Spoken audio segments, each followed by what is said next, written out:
তো hey guys, welcome back. তারপর বলো কেমন আছো তোমরা? আসসালামু আলাইকুম। কেমন আছেন? ওয়ালাইকুম সালাম।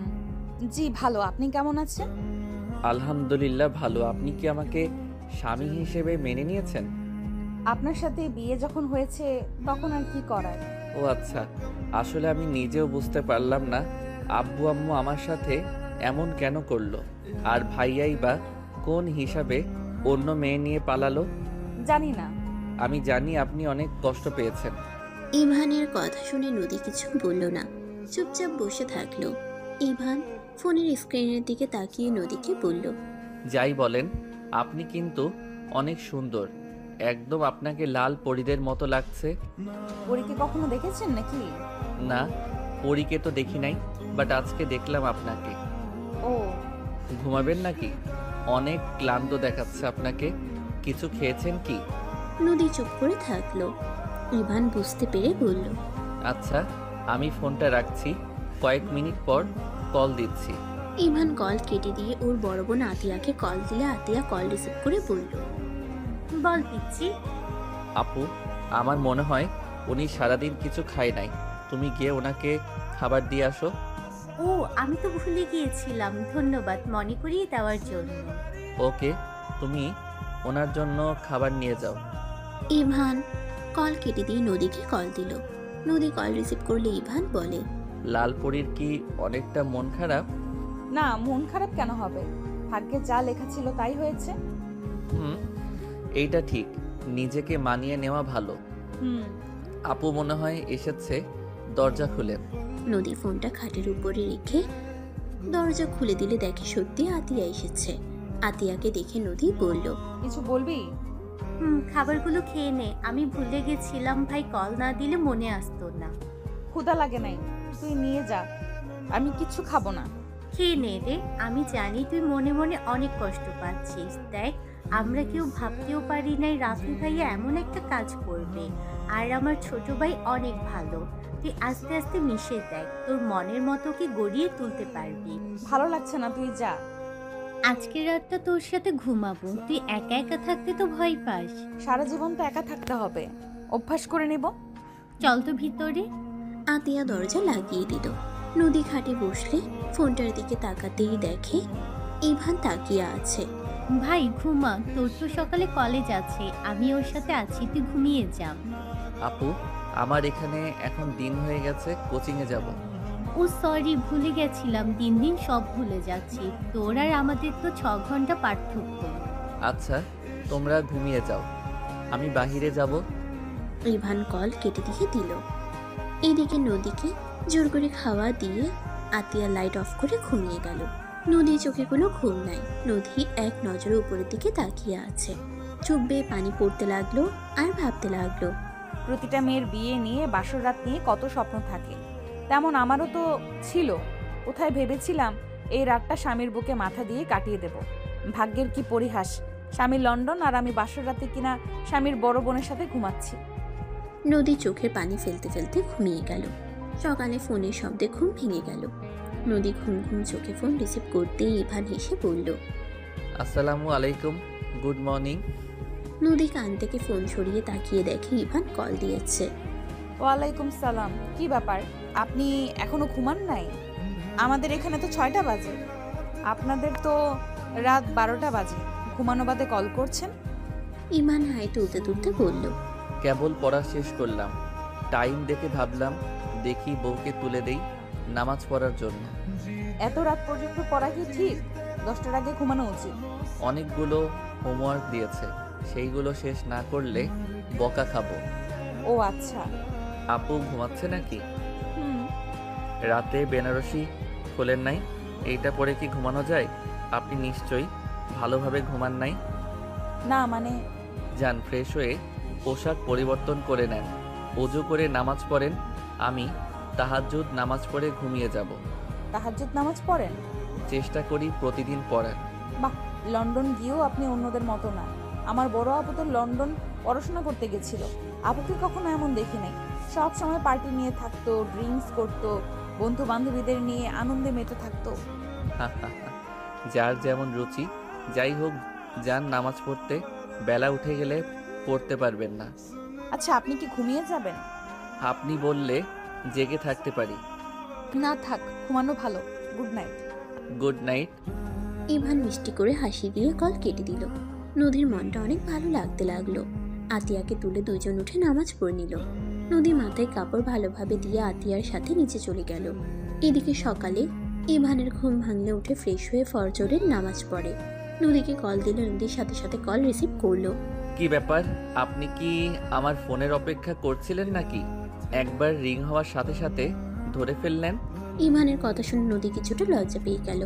নদী কিছু বলবে তার আগে ইভান বলল, বুঝেছি, আমার বউ লজ্জা পেয়েছে। কি করেন? নামাজ পড়ে ভাবলাম বউটার মুখ একটু দেখি। ও আচ্ছা। আপনি কি করেন? এই তো বারান্দায় বসে আছি আর কফি খাচ্ছি। খাবেন? আমি বানিয়ে নিয়ে আসি। সকালের পরিবেশটা অনেক সুন্দর, দেখবেন। হুম। ইভান কফি বানিয়ে বারান্দায় গিয়ে বসে পড়ল। দুজন কফি খেতে লাগলো আর কথা বলতে লাগলো। ইভান কফি খাওয়া শেষ করে বলল, আচ্ছা, ফোন কি কাটবো নাকি রেখে দিব? আমি রান্না করব। রান্নাও করতে পারেন? হ্যাঁ। আমাকে নিয়ে যান, আমি রান্না করে দিই। নদীর কথা শুনে ইভান হাসতে লাগলো। এক সাইডে ফোন রেখে ইভান মরিচ পেঁয়াজ কাটতে লাগলো আর বলতে লাগলো, আসবেন নাকি এখানে চলে আসেন, বউ রান্না করে দিলে তো অনেক সুবিধা হবে। নিয়ে যান। আপনার তো অনার্সে পরীক্ষা আছে সামনে। পড়াশোনা করতে হবে, পড়তে আর ভালো লাগে না। আহারে, কত কষ্ট। পড়াশোনা না করলে জীবনে কি করবেন? কি আর করব, জামাইয়ের কেয়ার করতে চাইলাম, জামাই তো থাকে অনেক দূরে। নদীর কথা শুনে ইভান হাসতে লাগলো। আপনার জন্য মায়া হচ্ছে, পিচ্চি বরকে বিয়ে করছেন, তার উপরে আবার ভিডিও কলে বাসর ঘরে বরের বোনের সাথে ঘুমিয়েছেন। ইভান কথাগুলো বলে হাসতে লাগলো। নদী গম্ভীর গলায় বলে, ফাজিল পোলা একটা, সামনে পাইলে না এমন মার দিব না। ওলে ওলে বউ, আবার মুখ ফুলিয়ে ফেলছে, গালগুলো লাল হয়ে যাচ্ছে। যান, কথা বলবো না। আরে না না, সরি, মজা করছি। পিছন থেকে আতিয়া আর কিছু জন এসে বলে, কি রে পিচ্ছি, আমাদের কল দেওয়ার সময় পাস না? এখন দেখি বউকে এক মুহূর্ত ছাড়িস না। আপু, সুন্দর বউ, কথা না বললে যদি বাসায় যাওয়ার আগে বউ অন্য কারো হয়ে যায়, অনেক বড় ধোকা খেয়ে যাব যে। ইভানের কথা শুনে সবাই হেসে দিল। নদীর রাগের লোক নিয়ে তাকালো। আতিয়া নদীকে পিছন থেকে জড়িয়ে ধরে বলল, আমার বান্ধবী ওইরকম না, আমার বান্ধবী অনেক ভালো। পিচ্ছি, তোর কলেজ নাই? আছে, খাবার খেয়ে বের হব। তোমরা আমার খাওয়া দেখো, আমি খেতে থাকি। শুধু ডিম ভাজি, আর কিছু রান্না করিস নাই বাবু? বেশি সময় নাই, লাইব্রেরিতে যাব, ওইখানে কিছু কাজ আছে, তাই তাড়াতাড়ি খেয়ে বের হব। ও আচ্ছা, তাহলে কথা বল, কথা শেষ হইলে নদীর নিচে চলে আসিস। ওরা সবাই চলে গেল। ইভান খাবারের লোকমা এগিয়ে দিয়ে বলল, নেন, খেয়ে নেন। খাবো না, আমি তো অন্য ছেলের সাথে পালিয়ে যাব। ওলে ওলে, রাগ করছে বউটা। আরে আমি তো মজা করছি, রাগ করে না ভালো বউ আমার। যাই বলেন, আমার বউ রাগলে বেশি মিষ্টি লাগে দেখতে। ফাজিল একটা। নদীকে লজ্জা পেতে দেখে ইভান হেসে দিল। তাড়াতাড়ি খেয়ে রুমে গিয়ে রেডি হতে লাগলো। নদী লজ্জায় একবার হাত দিয়ে চোখ ঢেকে নিতে লাগলো, আবার আঙ্গুলের ফাঁক দিয়ে ইভানকে দেখতে লাগলো। ইভান শার্টের বোতাম লাগিয়ে চুল ঠিক করে পারফিউম দিয়ে ঘড়ি পরে ওয়ালেট পকেটে তুলে নিল। ব্যাগ কাঁধে নিয়ে ফোন হাতে নিয়ে বাসায় দরজা লক করে বের হয়ে গেল। ক্যাবে উঠে নদীর সাথে কথা বলতে লাগলো। কি ব্যাপার, বউটা কি এখনো লজ্জা পেয়ে আছে নাকি? তোমার একটুও লজ্জা নাই, এভাবে আমার সামনে শার্ট পরলে কেন? বাহ, তুমি ডাকটা কত মধুর। এই তুমি বলে রাখবেন? যা ফাজিল। ওলে ওলে, আবার লজ্জা পেল। ও হ্যাঁ, বের হইছো ভালো কথা, নিজের নজর ঠিক রাখেন। যদি অন্য নারীর দিকে তাকান বাজেভাবে চোখ তুলে ফেলবো। হাই হাই, বলে কি? চোখ তুলে ফেললে আপনাকে দেখবো কিভাবে?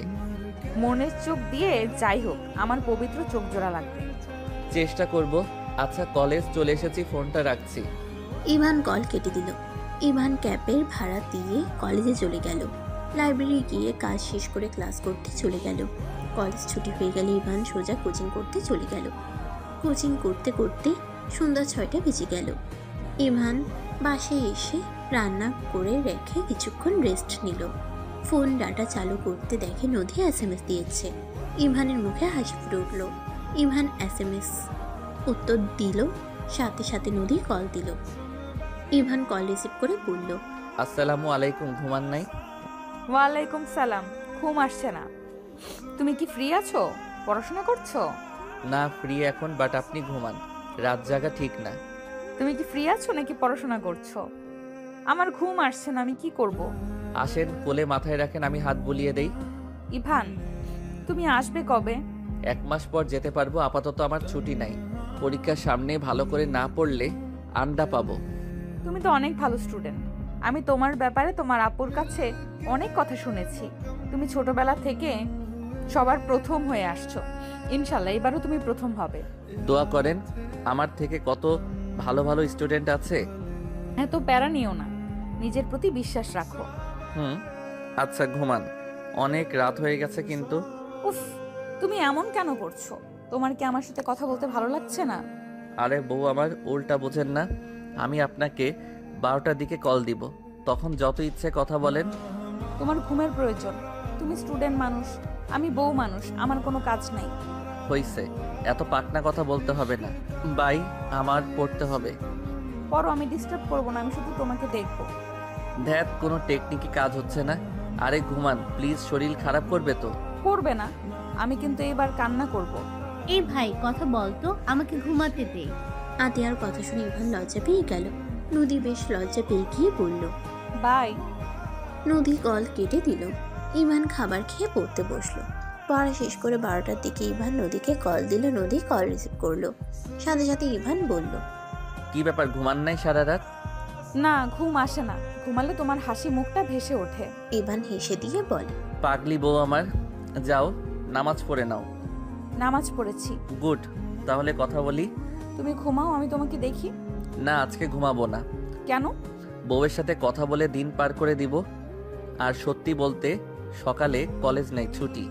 তাহলে রাত জেগে কথা বলবে? তুমি ঘুমাও, পরে কল দিও। না, ঘুমাবো না, দিনে ঘুমিয়ে নিব। তাহলে রাতে আমার সাথে কথা বললে না কেন? আমার শরীর খারাপ হবে, আর তোমার হবে না। আরে পাগলি বউ আমার, আমার অভ্যেস আছে। তুমি একটু ঘুমিয়ে নাও। ওকে। ইভান খাটে গিয়ে শুয়ে পড়ল। ফোনটা বালিশের সাথে রেখে নদী সামনে ভাবে রেখে ঘুমাতে লাগলো। ইভানের আম্মু নদীর আম্মু রুমে ঢুকে ডাক দিতে গিয়ে দুজনের এই অবস্থা দেখে চুপ হয়ে গেল। আতিয়া বলে উঠল, আম্মু আন্টি ডাক দিয়েন না, দুজন ঘুমাই নাই। আম্মু কেন যে দুজনকে এভাবে বিয়ে দিলে? এভাবে রাত জেগে থাকলে দুজনের শরীর খারাপ করবে। আর নদী সারা রাতও ঘুমাই নাই, সারা রাত ছটফট করে। আচ্ছা ঘুমাতে দে, তুই আবার কথা বলে জাগিয়ে দিস না। দুজন চলে গেল। ইভানের আরেকটা ফোন কল আসলে দুজনের ঘুম ভেঙে গেল। ইভান কল রিসিভ করে কথা বলতে লাগলো। কথা বলা শেষ হলে নদীর দিকে তাকিয়ে মিষ্টি করে হেসে বলল, সরি, ঘুম ভাঙিয়ে দিলাম। আমার এই ফোনে রিংটং একটু বেশি সাউন্ড। আমার সাথে তুমিও ঘুমিয়ে নাও। আমাকে বের হতে হবে, আপনি নিচে গিয়ে খাবার খেয়ে আসেন। আমি ফ্রেন্ডের সাথে একটু দেখা করে আসি। এই সময় কে যায়? ওরা ক্লাবে আছে, আগামীকাল ছুটি, তাই সবাই এনজয় করছে। ও, আপনি এখন ওই মেয়েদের সাথে নাচানাচি করতে যাবেন তাই না? একদম না, আমি কল রাখবো না। ইভান কল দিয়ে ফ্রেন্ডদের না করে দিল। সাথে সাথে কলিং বেল বাজতে লাগলো। ইভান বলে উঠে, ভুল হইছে, ক্ষমা করেন, ফোনটা রাখছি। কে এসেছে? ইভান কিছু বলার আগেই কয়েকটা মেয়ে এসে সোজা বাসার ভিতরে ঢুকে ইভানের উপরে ঝাঁপিয়ে পড়ল। তুলি ইভানের গলা জড়িয়ে ধরে বলল, বেবি, কত মিস করেছি তোমাকে। আমাদের কাজ শেষ, তোমাকে বিদায় দেওয়ার পালা। তুলি ছাড়। ইভান সবাইকে সরিয়ে দিলে ইভান ফোনের দিকে তাকাতেই দেখে নদীর চোখে পানি। ইভান তাড়াতাড়ি ফোন কাছে নিয়ে বলল, বউ প্লিজ প্লিজ, ভুল বোঝো না। বউ আমার কথাটা শোনো। নদী কোনো কথা না বলে কল কেটে দিল। ইভান রাগে সবার দিকে তাকিয়ে বলল, তোদের কতবার বলছি আমাকে এভাবে ধরবি না। এভাবে রেগে যাচ্ছিস কেন? এই মেয়েটা কে ছিল? আমার স্ত্রী। তুলি ইভানের কথা শুনে থমকে গেল। সবাই ইভানের দিকে তাকাতেই ইভান ইংরেজিতে ওর বাকি বন্ধুদের বলতে লাগলো। ইভান রেগে বারান্দায় গিয়ে বারবার নদীকে কল দিতে লাগলো। ইভান একের পর এক ভয়েস দিতে লাগলো। তুলি এসে বলে, আমার কাছে দে, আমি বুঝিয়ে ভয়েস দিই। ইভানের হাত থেকে তুলি ফোন নিয়ে ভয়েসে বলল, আসসালামু আলাইকুম ভাবি, আপনি ইভানকে ভুল বুঝছেন। আসলে আমরা 8 দিন পর বাসায় আসলাম, সবাই অনেক দিন পর আসার জন্য ইভানকে এভাবে জড়িয়ে ধরেছি। আর ফ্রেন্ডসদের ভিতরে যেমন সম্পর্ক ঠিক তেমন। প্লিজ ওকে ভুল বুঝেন না, ওই বাজে ছিল না। ওর সাথে আমরা 8জন মেয়ে থাকি, কোনো দিন ও আমাদের দিকে বাজেভাবে তাকায় নাই। ভাবি প্লিজ ওকে ভুল বুঝেন না। তুলির পরে আরও কয়েকটা মেয়ে ভয়েস দিতে লাগলো। অনেকক্ষণ পর নদী কল রিসিভ করলো। বাসায় যাচ্ছি, পরে কথা বলবো। আপনি রেগে আছেন? দেখেন, সত্যি বলছি, ওরা আমার জাস্ট ফ্রেন্ড। তাতে আমি কি করব? আজকে থেকে আমারও ছেলের ফ্রেন্ডদের ওইভাবে জড়িয়ে ধরবো, গলা জড়িয়ে ধরে রোমান্টিক কথা বলবো। বউ, বিলিভ মি, আমি মেয়েদের থেকে সবসময় দূরে থাকি। ওরা আমাদের এখানে থাকে, সবাই মিলে এক ফ্ল্যাটে থাকি, আর ক্লাস ফ্রেন্ড। আর ওরা 8 দিন পর হোমওয়ার্ক করে এসেছে, আমাদের গ্রুপকেও পাঠাবে। তাতে আমি কি করব? এমন করেন না প্লিজ, বিষয়টা খারাপ লাগছে। আমি সত্যি এমন না, আমাকে যেমন ভাবছেন। প্রথম থেকে যদি আমার উপরে আপনার বিশ্বাস না থাকে, তাহলে বাকি জীবন তো পড়েই আছে। আমার উপরে প্লিজ বিশ্বাস রাখেন, আমি আপনার বিশ্বাস কখনোই ভাঙবো না। বাই। নদী কল কেটে দিল। ইভান ঢিল দিয়ে ফোন ভেঙে ফেলল। আজান দিলে ইভান নিজের রাগ কন্ট্রোল করে নামাজ পড়তে চলে গেল। নামাজ পড়া শেষ করে বাসে এসেছে। কিছুক্ষণ পরে রেডি হয়ে ব্যাগ গুছিয়ে বের হয়ে গেল। তুলি ইভানের ফোনটা তুলে চালু করে রেখে দিল। ইভান ক্লাসে মনোযোগ দিতে পারল না। ইভানদের গ্রুপকে নিয়ে কিছু পরীক্ষার জন্য চলে গেল। 9 দিন পর ইভান বাসায় ফিরে আসলে তুলি বলল, কি রে, কেমন কাজ করলি? হ্যাঁ, সফল হয়েছি।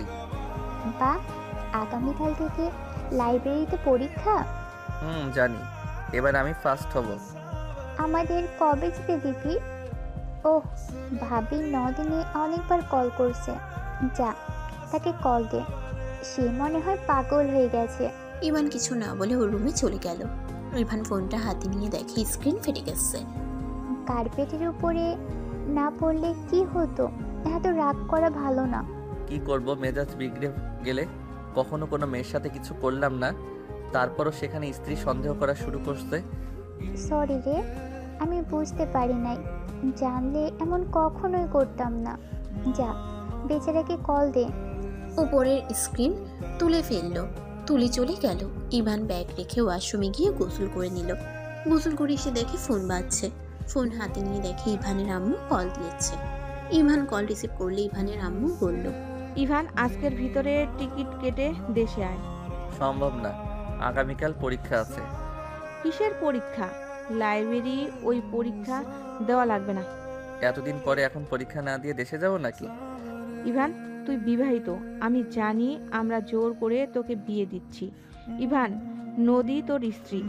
তুই ওর সাথে কথা না বলে এতদিন কোথায় গিয়েছিলি? মেয়েটা কান্না করতে করতে অবস্থা খারাপ, খাওয়া দাওয়া ছেড়ে দিয়েছে। ওর বাবা মা নিজে মেয়েকে এভাবে দেখে ওদের নিশ্চয়ই ভালো লাগে না। দেখ, দেশে ফিরে আয়, পরীক্ষা দেওয়া লাগবে না। আগামীকাল পরীক্ষা দিয়ে আসবো। আজকে আসতে বলছি, আজ রওনা দিস। ঠিক আছে। ইভান কল কেটে দিয়ে পরিচিত একজনকে কল দিতে টিকিট কেটে নিল। রাত 8টায় টিকিট কেটে নিল। ইভান খাটের উপরে শুয়ে পড়ল। ঘুমিয়ে গেলে রাত 5টার দিকে উঠে সবার জন্য টুকটাক গিফট কিনে নিল। 7টার দিকে রেডি হয়ে আঙ্কেলের থেকে টিকিট নিয়ে এয়ারপোর্টে চলে গেল। 8টার দিকে উঠে পড়ল। 22 ঘন্টা জার্নি করে ইভান বাংলাদেশের মাটিতে পা রাখলো। ইভান সিম চেঞ্জ করে ওর আব্বুকে কল দিলে ইভানের আব্বু কল রিসিভ করলো। ইভান বলে উঠল, আব্বু, আমি দেশে এসেছি, এয়ারপোর্টে থেকে নিয়ে যান। ইভানের আব্বু খুশি হয়ে বলে, আমি এখনই আসছি, তুমি ওখানেই অপেক্ষা করো। ইভান কল কেটে দিল। ইভান অনেকক্ষণ অপেক্ষা করার পর ইভানের আব্বু গাড়ি নিয়ে চলে আসলো। ইভান ওর আব্বুর সাথে কুশল বিনিময় করে টুকটাক কথা বলতে বলতে বাসায় চলে আসলো। বাসায় গিয়ে দেখে ওর আম্মু বসে আছে। ইভান ওর আম্মুকে জড়িয়ে ধরলে ইভানের আম্মু কপালে চুমু দিয়ে বলল, আমাকে ক্ষমা করে দিস বাবা। আম্মু, এভাবে বলো না। রুমে যা, ফ্রেশ হয়ে এসে খাবার খেয়ে নে। আম্মু, পেট ভরা আছে, এখন কিছু খাবো না। আর এই লাগেজে সবার গিফট আছে, দিয়ে দিও। ইভান লাগেজ রেখে আরেকটা লাগেজ নিয়ে রুমে যেতে লাগলো। ইভান দরজায় নক করলে নদী এসে দরজা খুলে দিল। ঘুম ঘুম চোখে বলল, আম্মু কিছু বলবেন? কথাটা বলে ঘরের লাইট জ্বালায়। ইভানকে দেখে নদী থমকে গেল। নদী ইভানকে এত কাছ থেকে দেখে লজ্জায় দৌড়ে আতিয়াকে ডাকতে লাগলো। ইভান রুমের ভিতরে ঢুকে বলল, আপুর ঘুম নষ্ট করেন না। আপনি এখানে কেন? আপনার মেয়ে বন্ধুদের বাদ